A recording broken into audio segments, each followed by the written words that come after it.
Hello friends, welcome to my YouTube channel. तो Komal study line YouTube channel में आपका स्वागत है। तो जैसे कि आपको पता है, रोज़ की तरह मैं एक नया नया टॉपिक लेके आती हूँ आपके लिए। तो वैसे ही आज मैं एक नया टॉपिक लेके आई हूँ, जो है कि जो जीरो लेवल से इंग्लिश सीखना चाहते हैं तो उनके लिए स्पेशल ये टॉपिक है। ठीक है, तो सबसे पहले हम स्टार्ट करते हैं। सबसे पहला सेंटेंस आता है हमारा, गुस्से में आकर उसने मुझे रास्ते में छोड़ दिया। गुस्से में आकर उसने गलत कदम उठा लिया। गुस्से में आकर उसने बीवी को घर से निकाल दिया। गुस्से में आकर वह घर छोड़कर चला गया। तो ये 4 सेंटेंस में स्टूडेंट आपको कुछ ना कुछ तो कॉमन बात लगी ही होगी। तो मैं बता दूं ये कौन सी कॉमन बात है। ये बात है गुस्से में आकर। हर सेंटेंस में आपको दिख रहा होगा कि गुस्से में आकर उसने गलत कदम उठा लिया, गुस्से में आकर उसने बीवी को घर से निकाल दिया। तो ये गुस्से में आकर, ये इसमें कॉमन बात है। तो अब हमारे माइंड में एक क्वेश्चन आता है कि सबसे पहले तो हमें यही पता होना चाहिए कि गुस्से में आकर इसको इंग्लिश में कैसे बोलेंगे, तभी हम कोई सेंटेंस पूरा बना पाएंगे। ठीक है, तो सबसे पहले मैं आपकी ये प्रॉब्लम दूर कर देती हूँ कि ये इंग्लिश में गुस्से में आकर इसको कैसे बोलेंगे। ठीक है, तो गुस्से में आकर इसको इंग्लिश में हम इन एंगर बोलेंगे। ठीक है, इन एंगर यानी कि गुस्से में आकर। ठीक है, तो गुस्से में आकर को क्या बोलेंगे, इन एंगर। तो अब हम देखेंगे स्ट्रक्चर। जो मैंने सेंटेंस आपको पढ़ाए हैं तो उनकी हमें स्ट्रक्चर भी याद होने चाहिए। जैसे कि हमें अगर उनके स्ट्रक्चर हमें याद होगी ना तो हम जल्द ही सेंटेंस को बना देंगे। ठीक है, तो ज़्यादा बातें ना करते हम स्टार्ट करते हैं। ठीक है, सबसे पहला सेंटेंस आता है हमारा, गुस्से में आकर वह घर छोड़कर चला गया। गुस्से में आकर वह घर छोड़कर चला गया। इन एंगर, देखो सबसे पहले मैं आपको स्ट्रक्चर बताना भूल गई।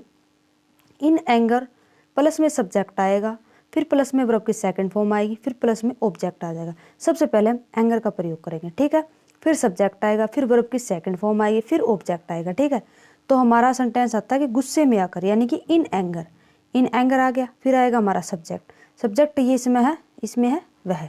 तो ही का मतलब सब्जेक्ट है वह, और वर्ब की सेकंड फॉर्म लेफ्ट आ गई। ऑब्जेक्ट हमारा है द हाउस। तो क्या हो गया कि in anger he left the house. गुस्से में आकर वह घर छोड़कर चला गया। ऐसे ही हमारा एक और सेंटेंस आता है आगे, गुस्से में आकर उसने बीवी को घर से निकाल दिया। गुस्से में आकर उसने बीवी को घर से निकाल दिया। तो सबसे पहले आता है हमारा इन एंगर, गुस्से में आकर, फिर आएगी सब्जेक्ट ही, थ्रू थ्रोन, ये वर्ब की सेकंड फॉर्म है through. His wife out of the house. ठीक है, उसने गुस्से में आकर अपनी बीवी को घर से निकाल दिया। In anger he through his wife out of the house. ठीक है, ऐसा ही एक और आता है सेंटेंस आगे, गुस्से में आकर उसने गलत कदम उठा लिया। गुस्से में आकर उसने गलत कदम उठा लिया। इन एंगर, देखो मैंने स्ट्रक्चर के हिसाब से सबसे पहले आता है इन एंगर, फिर आएगा सब्जेक्ट, फिर आएगा वर्ब की सेकंड फॉर्म, फिर आएगा ऑब्जेक्ट। तो in anger he took A wrong step, उसने गुस्से में आकर उसने गलत कदम उठा लिया। ठीक है, आगे आता है हमारा, गुस्से में आकर उसने मुझे रास्ते में छोड़ दिया। गुस्से में आकर उसने मुझे रास्ते में छोड़ दिया। In anger he left me on the road, verb की सेकंड फॉर्म आ गई, सब्जेक्ट आ गया। In anger he left me on the road. ठीक है, ऐसा एक और सेंटेंस आता है हमारा आगे, गुस्से में आकर वह पार्टी छोड़कर चली गई। In anger she left the party. In anger आ गया, फिर आएगा सब्जेक्ट, फिर आ जाएगा लेफ्ट, वर्ब की सेकंड फॉर्म, फिर आ जाएगा हमारा object. In anger she left the party. ठीक है, तो स्टूडेंट वो थी हमारी फर्स्ट स्ट्रक्चर। ये है हमारी सेकंड स्ट्रक्चर। जैसे भी उसमें स्ट्रक्चर का प्रयोग हुआ था तो उसमें भी कुछ एक वर्ड कॉमन थे, उनमें कुछ जो सेंटेंस थे उनमें जो 4 सेंटेंस मैंने बताए थे आपको उसमें कुछ बातें कॉमन थी। तो ऐसे ही वही सेंटेंस इसमें है, इसमें भी कुछ एक बातें कॉमन लगेगी हमें, तो उनका देखेंगे हम कौन सी स्ट्रक्चर यहाँ पर यूज होगी। उससे माफ़ी मांगने का यही समय है, यह सही समय है, सॉरी, उससे समझाने का यह सही समय है, उससे बदला लेने का यह सही समय है, सच बोलने का यह सही समय है, पैसा कमाने का यह सही समय है। तो ये स्टूडेंट मैंने आपको ये सेंटेंस पढ़ाए हैं, इसमें आपको कुछ एक बातें तो कॉमन लगी ही होगी। तो अगर नहीं लगे तो मैं बता दूं इसमें कौन सी कॉमन बात है। इसमें कॉमन बात है यह सही समय है, ठीक है। देखो हर सेंटेंस में आपको यह बात कॉमन लगेगी कि यह सही समय है, यह सही समय है, यह सही समय है, यह सही समय है, ठीक है। तो हमें लग गई ना कि इसमें कॉमन बात कौन सी है। इसमें कॉमन बात है यह सही समय। तो अब हमारे दिमाग में क्वेश्चन आता है कि यह सही समय की इंग्लिश क्या बनेगी। चलो वो भी बता देती हूँ मैं आपको क्या बनेगी। यह सही समय है, this is the right time, this is the right time. ये तो बिल्कुल आसान है, आपने कहीं पढ़ा भी होगा। ये भी हम अगर इंग्लिश में बोलते हैं ना, वो हर बात पे यही कहते हैं कि कोई काम होता है तो this is the right time, यह सही समय है ये काम करने का, ठीक है। तो अब हम इसकी स्ट्रक्चर पढ़ेंगे। अगला स्टेप आता है हमारा स्ट्रक्चर पढ़ने का। तो स्ट्रक्चर में देखेंगे हम क्या क्या करना है हमें, जिस हिसाब से हम सेंटेंस बनाएंगे। तो सबसे पहले तो हमारा यही आएगा, यह सही समय है, this is the right time, plus में टू आ जाएगा, प्लस में वर्ब की फर्स्ट फॉर्म आ जाएगी, प्लस में ऑब्जेक्ट आ जाएगा, ठीक है।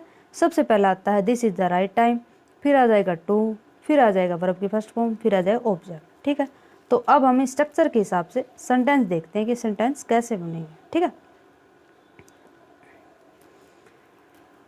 उससे माफ़ी मांगने का यह सही समय है, ठीक है। This is the right time, देखो स्ट्रक्चर के हिसाब से this is the right time, to आ जाएगा, वर्ब की फर्स्ट फॉर्म आ जाएगी, प्लस में ऑब्जेक्ट आ जाएंगे, जो हमारा ऑब्जेक्ट बचा हुआ है, ठीक है। This is the right time to apologise to him, ठीक है।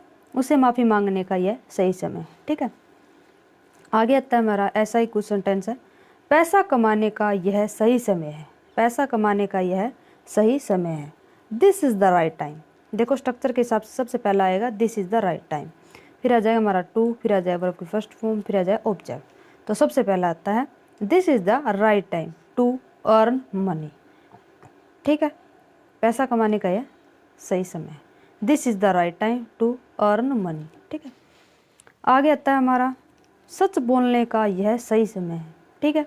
This is the right time to speak the truth, this is the right time to speak the truth, ठीक है।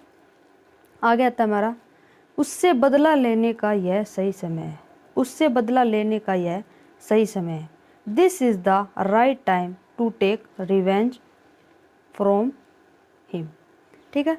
This is the right time to take revenge from him. तो उससे बदला लेने का यह सही समय है। तो स्टूडेंट वैसे मैंने आपको सारे वर्ड पढ़ा दिए हैं, सारे सेंटेंस बता दिए हैं, उनको इंग्लिश में कैसे कन्वर्ट करते हैं। तो मैंने सारे सेंटेंस आपको करवा दिए हैं, और एक ये सेंटेंस मैंने उसे समझाने का यह सही समय है।